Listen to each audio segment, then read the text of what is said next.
Flynn Broadcasting Stations.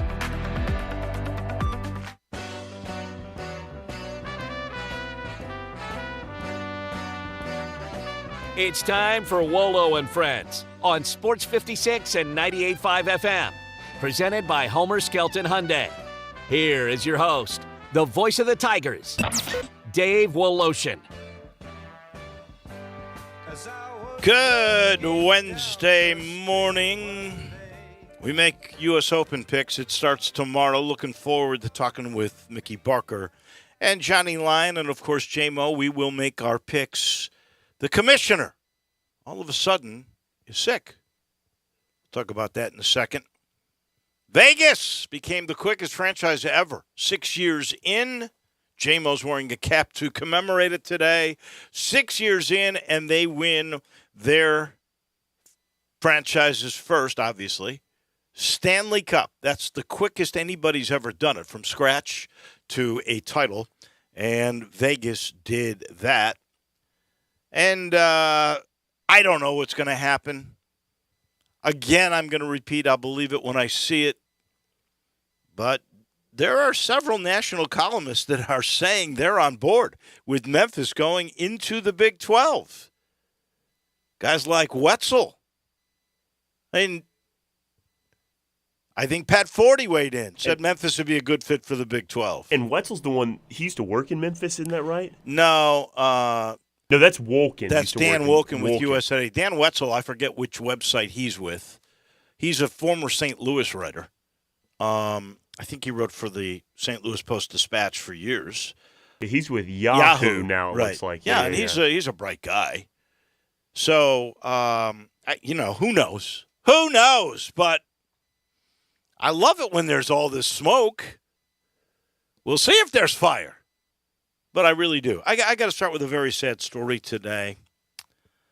MUS has been in the news because Maurice Hampton, their tremendous two-sport star that went to LSU, transferred to Memphis earlier in the week, and maybe it was late last week, to play baseball and football for his hometown. And, he's a safety. He's a baseball player. A lot of people thought he had a chance. Look, he played his freshman year at LSU. He played for the national championship in that game as a true freshman, then got injured. COVID hit. He got injured. The baseball coach, who's now gone, became disenchanted with him because he would not solely concentrate on baseball. He's doing both sports. Then he left there, went to Samford, played baseball, and now he's coming to finish his career. So that was a story, but the sad story occurred apparently yesterday. They had a young man named Dion Stutz. He was a rising senior, finished his junior year, 30 tackles, 13 tackles for loss, defensive lineman who had committed to Arkansas. And they thought he was going to be a tremendous star. He passed away at the age of 18 because of an ATV accident on the family farm in Batesville. According to what I've heard, and this makes it even sadder, he was shooting a TikTok video, and somehow the ATV got away from him and flipped on top of him, and I think broke his neck. It is a sad story. A young man that apparently was not just a terrific athlete, because he was one of the top wrestlers at his weight in the state of Tennessee, two-sport guy, but just a wonderful guy with a huge smile all the time. Life was great, and you never know. Shooting a TikTok commercial or little video. Man, I hate that for his family and for Arkansas. Apparently the University of Arkansas, their football staff, very upset about it as well. And obviously Bobby Alston, the head coach at MUS, and Glenn Rogers Jr., who is a frequent guest star contributor on high school sports. I know they're very upset, too. So our condolences to the Stutz family and to all of MUS in Arkansas, because that is a guy in the prime of his life right there, young, his world's in front of him. He's going to be a college athlete, and all of that lost in one crazy minute. I am so sad about that. All right, so last night, the timing seemed to me to be very odd, right? Tuesday night, just as the hockey game is getting out of control, you know that the Knights are going to beat the Panthers. 9 goals is incredible, by the way. That's unbelievable. I know. And the Jack Eichel story is pretty good, too. We'll get into that. But all of a sudden, I see the banner coming across, and I'm getting texts from people. TJ Reeves, the first guy to text me. Have you seen what's going on? So immediately, I go to the Golf Channel. And the breaking news is that Jay Monahan, the commissioner, has a medical situation. And that 2 other gentlemen, his right-hand guys, are taking over the operation of the PGA daily details. On the eve of the U.S. Open, pretty much, 2 days before it, at 9 o'clock Central Time, the commissioner has a medical situation. Now, in all fairness, how much pressure has he been under? Right? The guy went through all of the negotiations with the Saudi people to make this happen. In secret, no less. He had to meet with the players afterwards who basically said he was a hypocrite, that they betrayed him. That's what John Rahm said yesterday before this occurred. He felt betrayed. Rory McIlroy thought he was a sacrificial lamb. Other players basically said, you betrayed us, to the commissioner.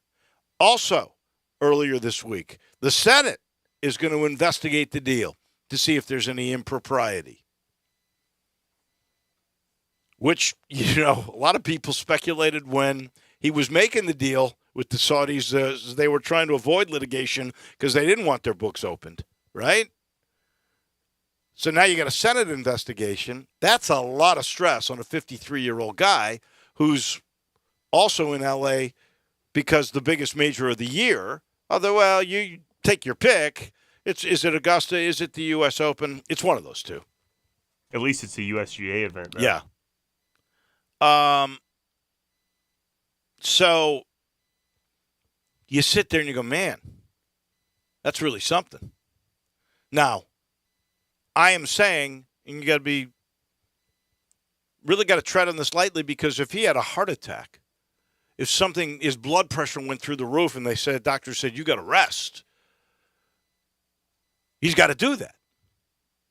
But if you're a public relations department and you just heard about the Senate investigation and all the stuff being thrown at you by the players on the verge of this championship with all the live guys there, and you were trying to figure out a way to get out of this situation for a while, to let it breathe, what would you advise if you were a PR agency?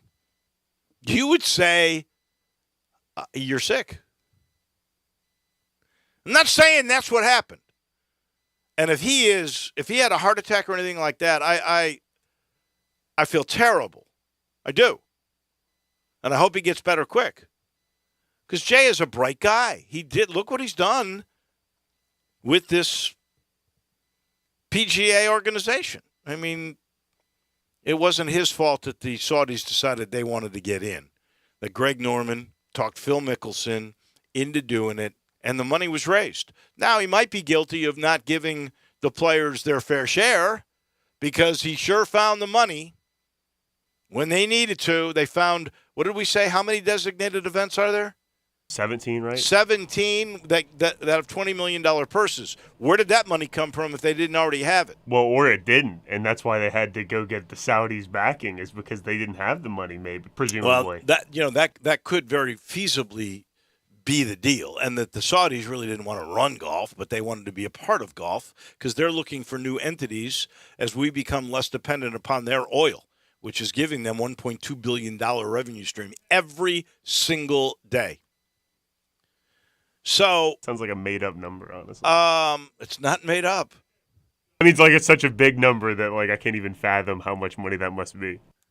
So the timing of this whole thing, And when the announcement came, 10 o'clock Eastern time on a Tuesday night, it's crazy. It is really nuts. And I suspect we'll find out more. And the other aspect of it is, why are they being so vague about the medical situation? Why didn't they say he had a heart attack, he had a stroke, whatever it might be? They could have said that to, make people go, okay, this is for real. Because honestly, now maybe I'm just a cynical guy. I usually think I'm more half full than half empty, honestly. But the first thought I have is, really? And if they had been specific, I would probably not have that. Now, everybody's got a right to their own confidentiality on any medical issue. That's why we have HIPAA, right? So, maybe he just felt like he didn't want people to know. But to me, the timing and everything else, whoo, man. And we'll see how this all plays out. But it is clearly a huge story as we get set for what is the third major of the year. And we'll be making our picks on that. You've got Rahm won the Masters. You got Koepka who won the PGA. Who will win this? We're going to tell you with Mickey and with Johnny coming your way at 10:45. Pete Pranica will be with us at 10:25, and we'll talk draft with the NBA, Grizzlies. Are the Nuggets going to be a dynasty? That kind of stuff. Hopefully, I was just going to say, hopefully I tell you who the winner is going to be at the U.S. Open this week, because I sure could use it. Well, if you did tell us who the winner was, it would be the first time. It would always all season. That's correct. Because you just told me this year you've had more winning weeks than any one of us, even though you are literally 6 million behind me, 8 million behind the leader, Johnny. So you're like a distant last place. And you've had more weeks winning than anybody, but you haven't had a winner. No, but that might just be me grasping at straws, too. I was just looking for something positive from my golf picks from this season. I think that is something to be noteworthy about. You're very good at picking guys who will be in the top 10. But that doesn't win you much money. But you got to have a winner when the winner's getting 3.6 mil.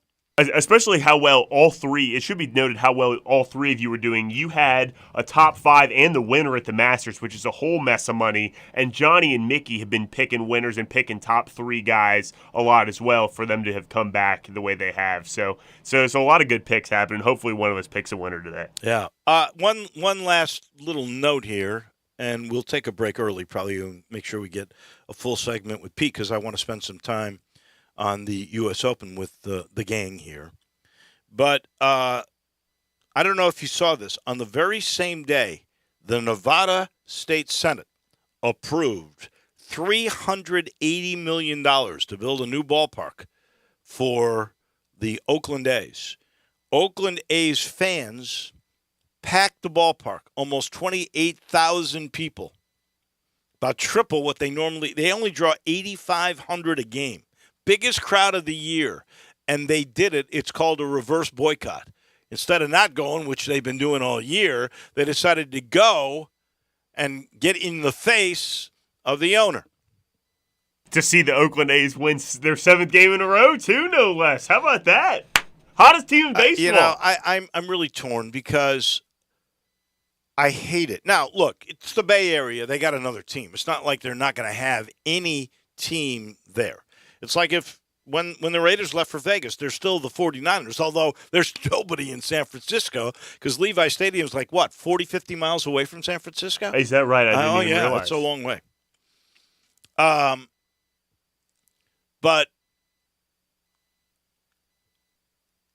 they've had 20 years to build a new ballpark. 20 years. I saw a piece. It was on the Golf Channel last night. One of the reporters was at Dodger Stadium. He's a Los Angelean, so that's where he grew up. It was a big deal for him. He got to go on the field with the camera and the microphone, and he was loving it.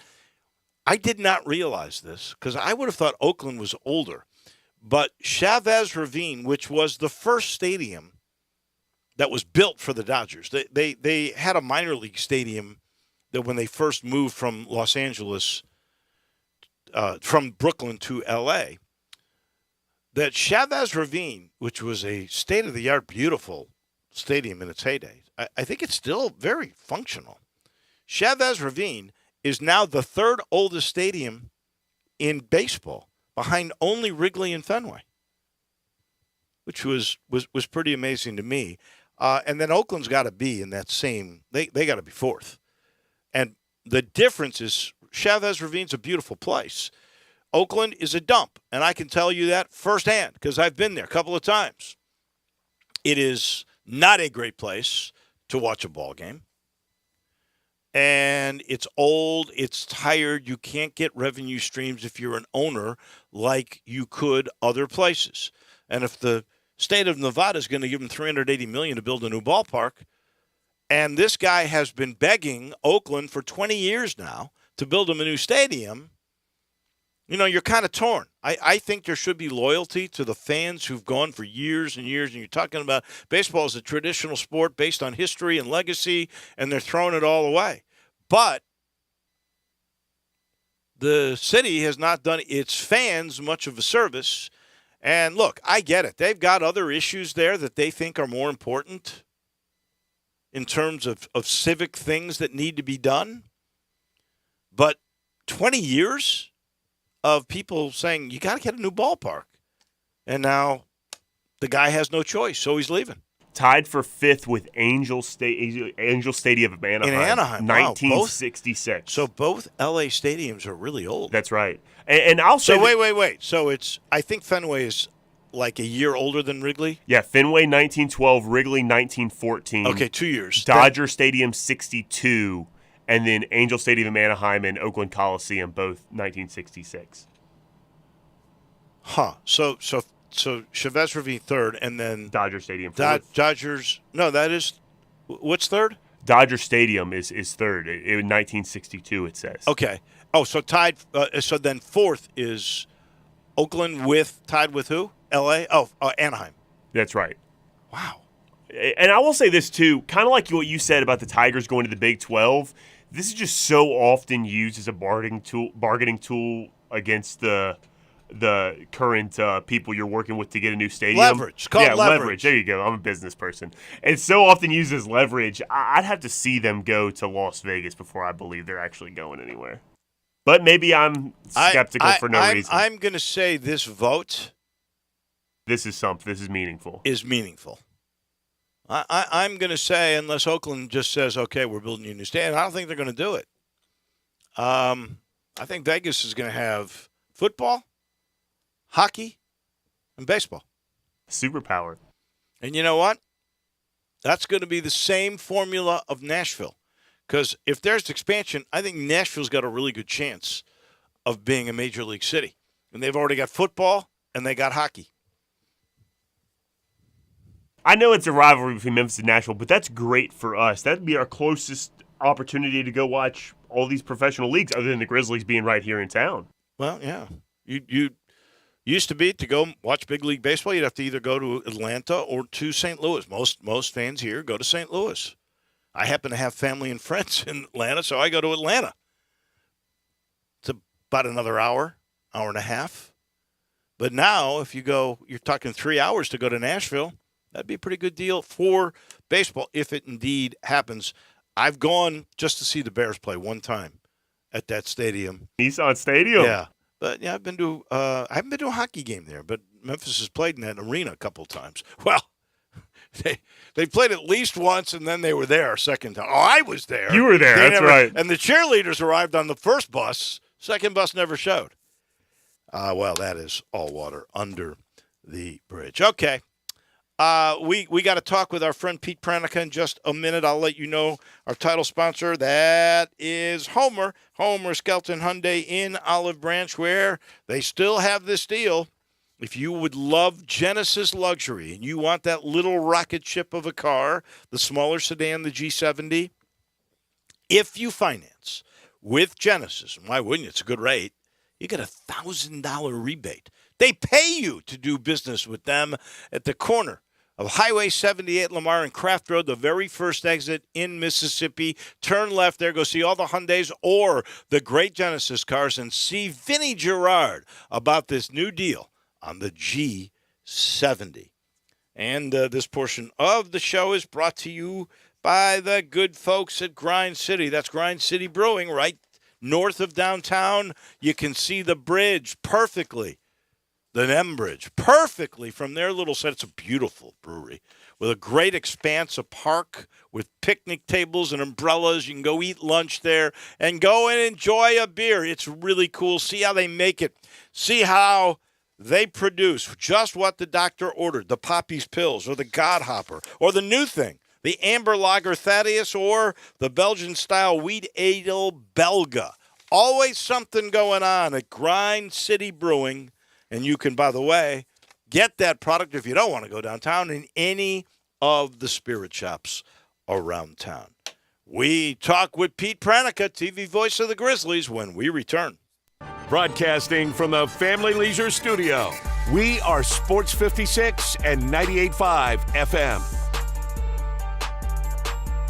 I'm Gary York. I'm the service director at Lexus in Memphis. Our service department wants to be more than just a place where you get your oil changed. We do glass repair, windshield replacement, recalibration of your camera and sonar systems, even wheel repair, tire replacement, all the things you would expect from a luxury automotive dealer. Please check out our website. You can schedule your appointment, check out our specials, hours of operation, or if you'd like to do it in person, please reach out to one of our associates at 901-271-5199.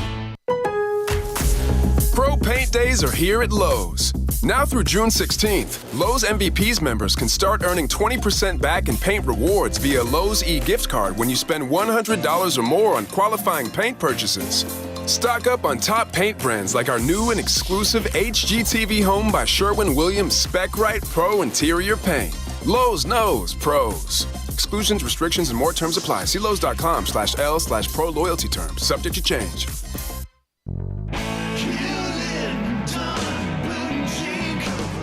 Hewlett & Dunn Boot and Clothing Company, we have it all. From handmade Amish leather belts, fine and casual clothing, boots, casual boots, work boots, fancy boots, and even safety-toed boots. Lots of cowboy hats to choose from, even Nebo lights, Orco hard coolers, good-looking duck head dress shirts, duck head caps, shorts, and pants. Tons of jeans from Ariat, Wrangler, Devil Dog, and Kimes Ranch jeans. At Hewlett & Dunn, we have a great selection of Old South t-shirts and caps. Fine clothing from dress to casual to Sunday best. Enjoy choosing from UFO's orthopedic-approved shoes. Hewlett & Dunn Boot and Clothing Company. Boots of every size, every color, every skin. Great quality Western, work, and safety toe boots. Hewlett & Dunn Boots and Clothing Company. 111 North Center Street, Collierville. Hewlett & Dunn. Hewlett & Dunn, serving you and your family since 1961. Now back to Wolo and Friends on Sports 56 and 98.5 FM, presented by Homer Skelton Hyundai. Here once again is the voice of the Tigers, Dave Woloshin. Welcome back into the Family Leisure Studios. Don't forget that family and fun come together right at the corner of I-40 and Wooden Road. And right now there's the Come Out and Play sale. That's going to happen for another couple of weeks through June 25th. School's out. Time to get out of the house and enjoy your backyard with great opportunities. Pools starting at under $2,500. Play gyms have 30% off. Make sure you get the installation.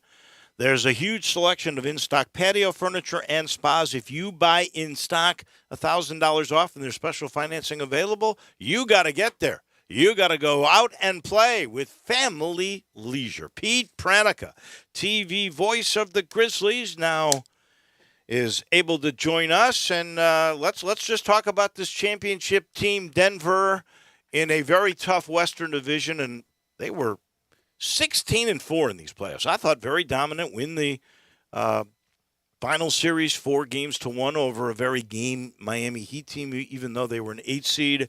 And I wonder, how many does this iteration of Denver Nuggets with Jokic and Murray, how many championships, Pete, do you think they'll win? Good morning. Good morning, Dave. I certainly think that there could be another one on the horizon, but it's always hard to predict. You know, Jamal Murray had a knee injury, kept him out for a long period of time. And, you know, so health is obviously going to be the number one issue. It's also function of how will Denver respond now. Instead of hunting other teams, they are going to be the hunted. They are going to be everybody's big game. And how will they respond to that? How will they deal with that? And I think because of Michael Malone and the people that they have in that organization, I think they'll handle it very well. But there are going to be a lot of teams coming for them. So to win it once is a tremendous achievement. To go back-to-back is extremely hard. Just ask the Milwaukee Bucks. So. Right. But I think there should be, all things being equal, it would not surprise me that there's another title for Denver in the next 2 to 3 years. I would agree, although that Western Conference is so tough. I mean, you think about it. You still have Golden State. I don't know what's going to happen with Draymond Green. You got the second-best team in the regular season this year, the Grizzlies, depending on, what happens with Ja, I suspect, and we should find out in the next day or two of what will go on with that. You've got the emergence of teams like Sacramento and Oklahoma City, and you still have other teams like Phoenix, and I don't know what's going to happen with their grouping, but they clearly were a team that many thought would win this year. And what about the Lakers? Oh yeah, you can't rule them out. I forgot either. about LeBron and AD. Yeah. Yeah, and Sacramento's just going to get better. But again, they're going to be in a position where they're going from, you go into Sacramento, you expect to win, to now Sacramento now views themselves as being a contender. I think Golden State is really intriguing. What's going to happen to them? I talked to people in their organization, and they felt, for whatever reason, this iteration of the Warriors just, quote unquote, didn't have it. And part of that might have been they were playing so deeply into the postseason. You play 100 games a year, and then going overseas to start the season, that tends to wear on you as well.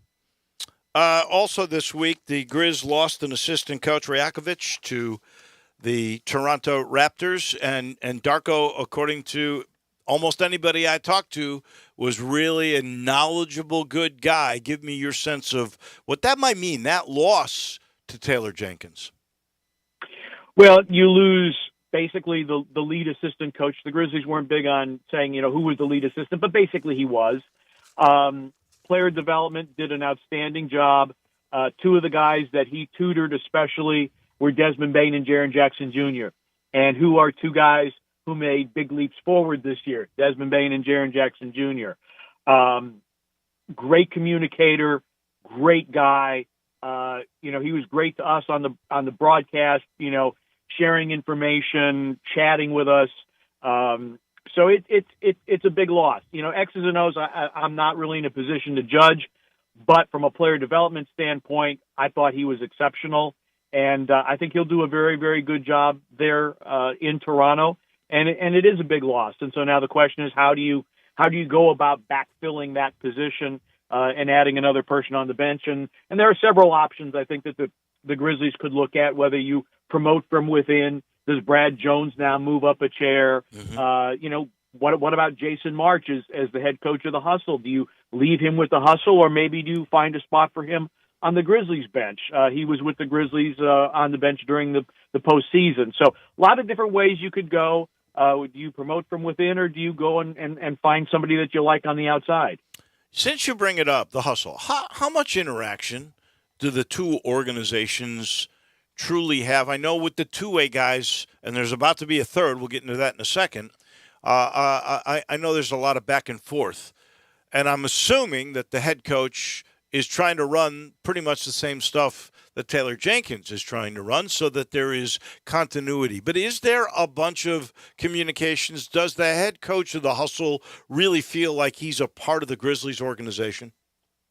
Absolutely. There is tremendous synergy between the two teams. There's one particular staffer who literally splits half his time with the Hustle and half his time with the Grizzlies, and being that bridge. Obviously, Jason March is very familiar with the Grizzlies organization. T.C. Swirsky, who had been the lead video coordinator for the Grizzlies, is now an assistant with the Hustle. So, the design is that the Hustle try to run and be the same as the Grizzlies. Because, if you're going to bring two-way guys in, you don't want to have them playing two different systems and then trying to bring somebody from South Haven to Memphis, and now it's a totally different deal. So, no, there is tremendous synergy, and you'll see some of the people from the Hustle I'm sure will be on the bench for the Grizzlies at Summer League this year. There is a lot of cross-pollination or synergy or whatever you want to call it between the two. And it looks like we're about to get a third two-way player in this deal. In fact, I'm told that the picks that Memphis has at 45 and 56 could easily be two-way guys. Could be. I mean, right now you don't have a lot in the way of roster spots, and so with the draft coming up, it's going to be very intriguing to see what the Grizzlies choose to do. Do they package picks? Do they pick in those positions? Do they trade and move up? I think, the tradition for this front office has been you find a guy that you really like and you move up in the draft to make sure that you can get him before somebody else gets their hands on him. So I'll be intrigued to see what Zach Kleiman and company choose to do in advance of the draft next week. Yeah, with the 3 picks, they could trade some of those picks to try to get that Dylan Brooks position. They could do with the first pick, 25. They could do a stash, a pick and stash, draft and stash. What do you think ends up happening? Because they've only got 1 roster spot and they got 3 picks. I think that's why any deal may have to include a player just to clear another roster spot. Because the roster's pretty crowded right now. How can you maximize your assets? For so long, the Grizzlies were bereft of first-round picks and, tried to make do without them. And now you have a pretty good inventory of picks that you can parlay into other things. So I would imagine the Grizzlies are going to make some type of a deal, whether it's picks in a player or picks. But I would imagine that the Grizzlies will not simply stand pat with their 3 picks. I think something's going to happen. That'd be my uninformed opinion. You can use future picks too, right? And they've got plenty of those. Exactly. So there's a lot of draft capital that Zach Kleiman has at his discretion to use, and wouldn't surprise me if he does use some of that. And whether it's bringing in a veteran, whether it's bringing in a veteran and a higher pick, again, the combinations and permutations are pretty much endless because you do have all that draft capital that you can spend. The draft experts, plenty of them have the Grizz going with a guy like, say, Bryce Sensabaugh, the Ohio State small forward, sort of the position that Dylan Brooks once occupied. That's with the 25th pick. Anybody else that you're hearing that might be the kind of a guy that the Grizzlies would go after? You know what? I'll be totally honest, Dave. I don't study the draft that closely because I worry about the guys once they're wearing Beale Street blue because we've seen reading the mock drafts and what Zach Kleiman has done.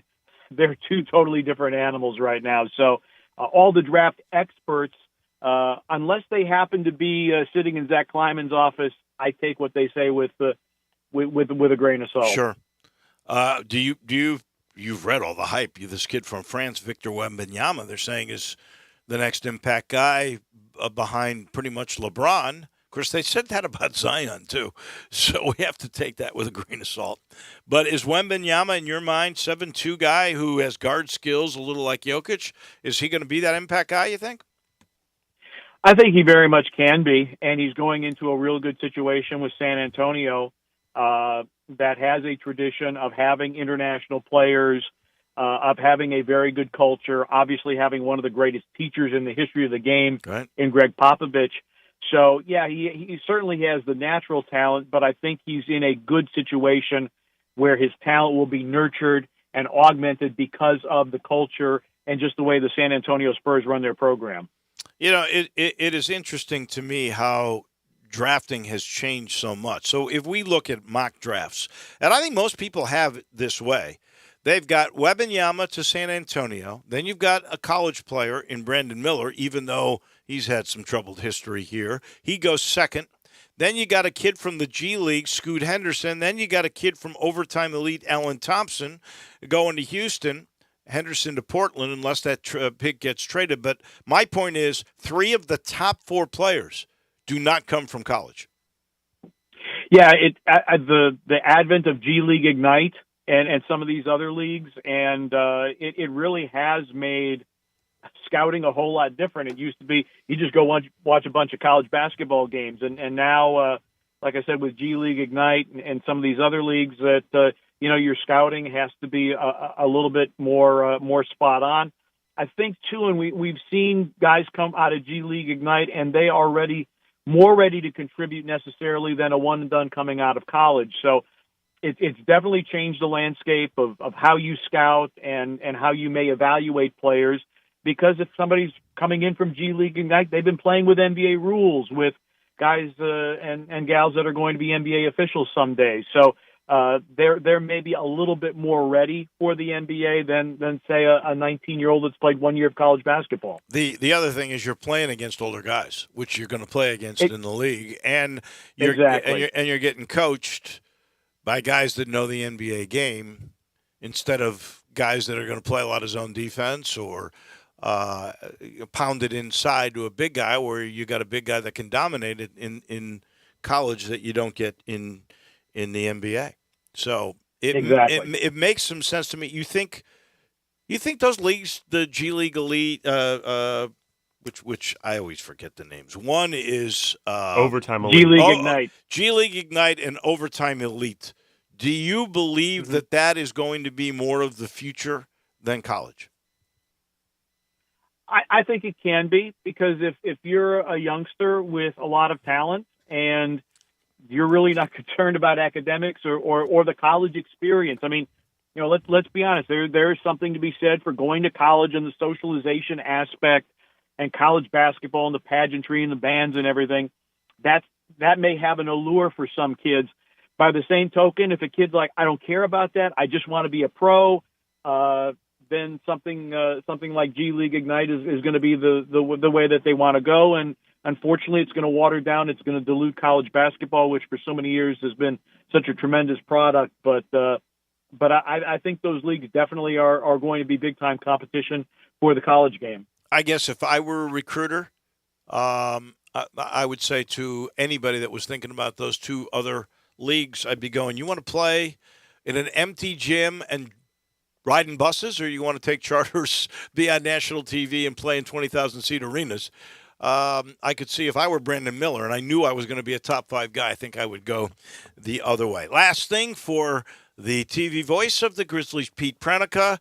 Very simply, you have any gut feel when Adam Silver is going to make the announcement on the Josh suspension?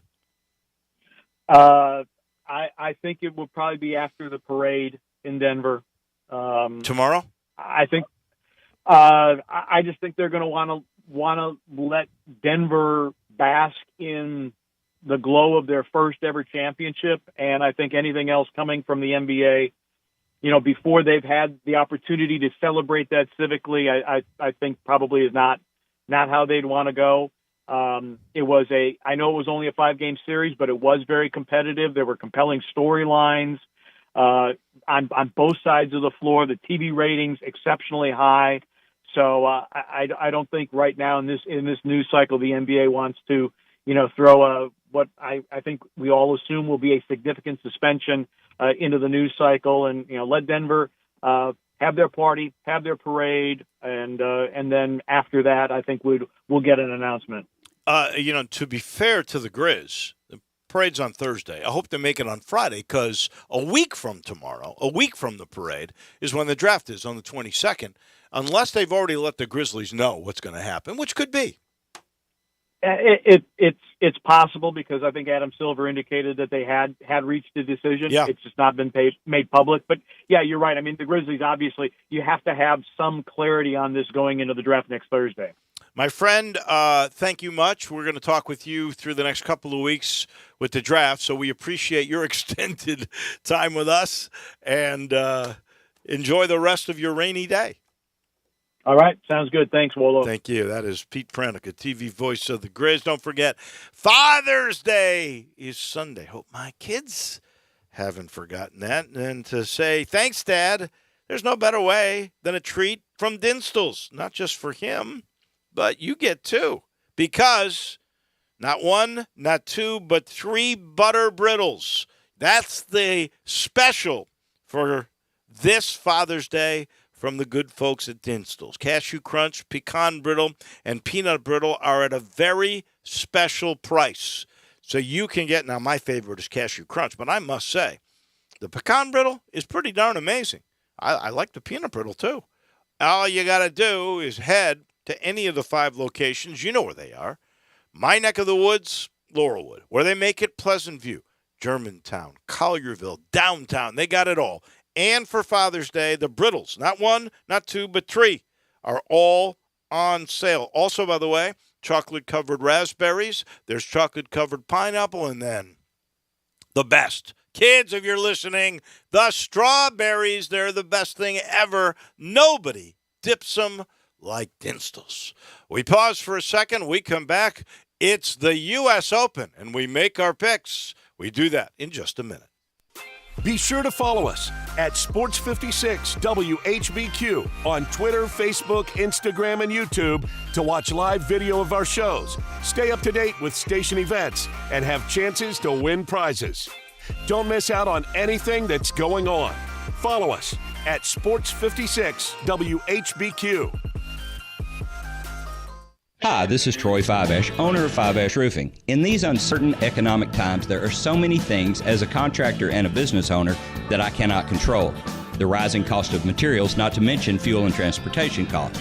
In the last 2 years, shingle prices have almost doubled and commercial materials have doubled. And I don't have to tell you what fuel costs these days. But you know what I can control? How much markup I put on a project. I have always prided myself in knowing I never gouge a customer. But in an effort to ensure my crews have work and my customers are being treated fairly, I have lowered my profit margin, hoping to give you a price you can live with and keeping my crews busy. So if you need a roof or gutters, please give us a call. Fiveash Roofing, fair, honest, and ethical. Fiveash Roofing, a proud sponsor of Tiger Athletics and a member of the Tigers home team. 367-0050 or memphisroofer.com. 367-0050 or memphisroofer.com. Fiveash Roofing, it's what we do. We're here for you. Okay, listen to this. Mishima beef carpaccio, char-grilled oysters, the prime burger, General Tso's cauliflower, steak frites. Does that sound like pub grub to you? Well, it is if the pub is Bell Tavern in downtown Memphis. Bell Tavern, easily accessed straight through the dining room of 117 Prime, happens to have access to the kitchen at 117 Prime, making Bell Tavern not only a perfect bar, but a perfect bar with incredible food. It's not pub grub if it's better than 90% of the restaurants in town. It's Bell Tavern. Now your ideas don't have to wait. Now they have everything they need to come to life. Dell Technologies and Intel are creating technology that loves ideas, loves expanding your business, evolving your passions. We push what technology can do, so great ideas can happen right now. Find out how to bring your ideas to life at Dell.com.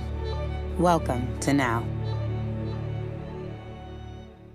Everyone needs protection, whether you're on the field or on the road, so make sure you have the best. Bob Simpson State Farm Insurance can buckle you up with auto insurance, can back you up with life and health insurance, cover your business whether it's starting, growing, or maturing, and don't forget to insure your home, no matter if you're an owner or a renter. Like a good neighbor, State Farm is there. Call Bob Simpson today at 901-381-1233 or go online and get a free quote at bobsimpson.org. Stay protected with your good neighbor, Bob Simpson.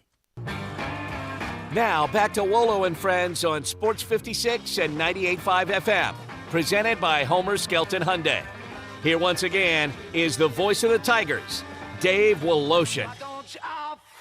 Oh, we get to the U.S. Open.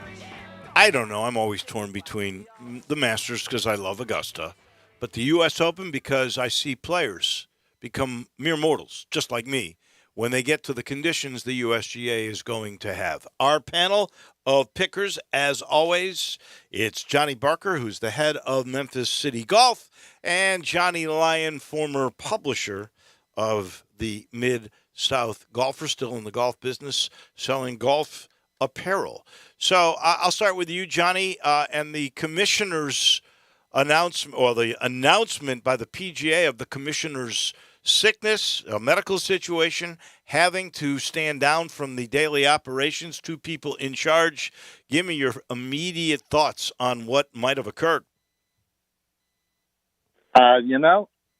Pretty shocking everything that's going on with the Live Tour and the PGA Tour. But it looks like all the stress from the merger has caused him to have a heart attack or something.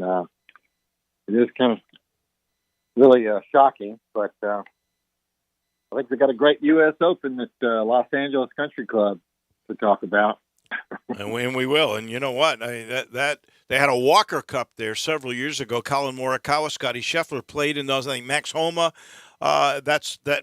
He's from L.A., so he's played that a whole bunch. There are some hometown guys that you might want to consider. It is the debut. Let me bring in Mickey Barker as well. Mickey, your thoughts about this situation with the commissioner? Very startling. Yeah, it is. No idea what might be wrong with them. Hopefully it's just short-lived. He can get back to it. Obviously, there's a lot of stress that's been over the last year, culminating in this partnership that they've formed over the last couple of weeks. So, no doubt there's a lot of stress on him. Yeah, Senate investigation, players calling him a hypocrite, saying that they've been betrayed. It is a tough time. I guess we talked about this last week. In the long run, 10 years from now, it clearly will be better for all of golf. I'll be curious to see, part of the stress that he may have is this Senate investigation that is going on to see if this deal can really go through. And, there may be books that could be opened, the kind of things that I think they were trying to avoid when through litigation and discovery when they decided to merge. So, Mickey, it's just nuts.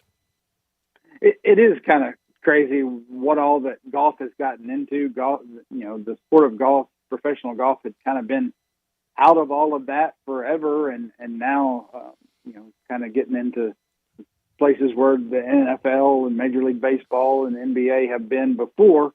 I hate to see it, but hopefully it'll all work out for the best. Oh, in the end, it's certainly going to work out, and we'll get a bit of a feeling of what that's all about when the best players on the planet are all gathered here in Los Angeles. I'm fortunate. Our friend Chuck Melkent, who's been on this station many times, is the tennis director of LACC. I got to play it several years ago. I mean, it's a beautiful track that has ample fairways, but they're going to try to, make the USGA always does, make this a little tougher, make it run harder and harder as the week goes on. Is there a particular guy, without giving away your picks, is there a particular guy or two that you think is the right horse for this course? Well, I think that, obviously your shot maker, your ball striker is going to be the guy that's going to have the advantage because everybody's going to be able to drive it in play, seems like.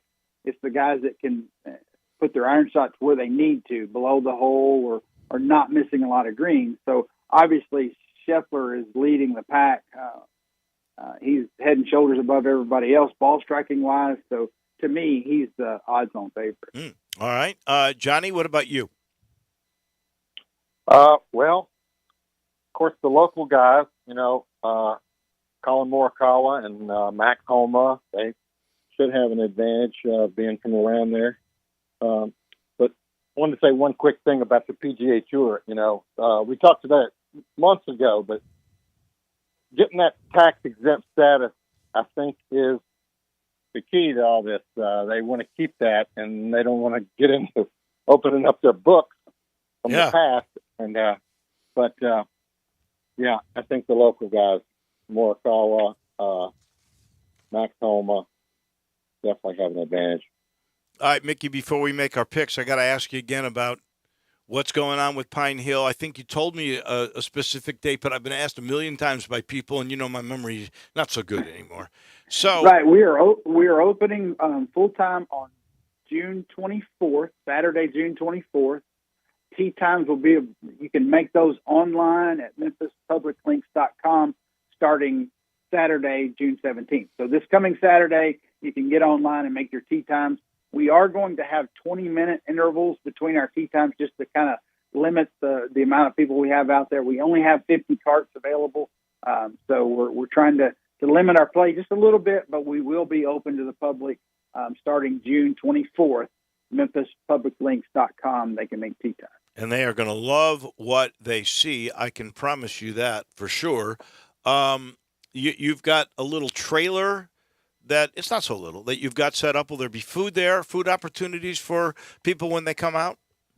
Not really. We'll have drinks for sale. We'll have a few snacks, but for the most part, we won't have food options. As far as hamburgers, hot dogs, things like that, until we get the new clubhouse built. Which this week we got framing going up, so there's walls up, there's roofs up, so we're excited about the new clubhouse. And when is the target date for that to open? We're looking sometime in October that we should be in there.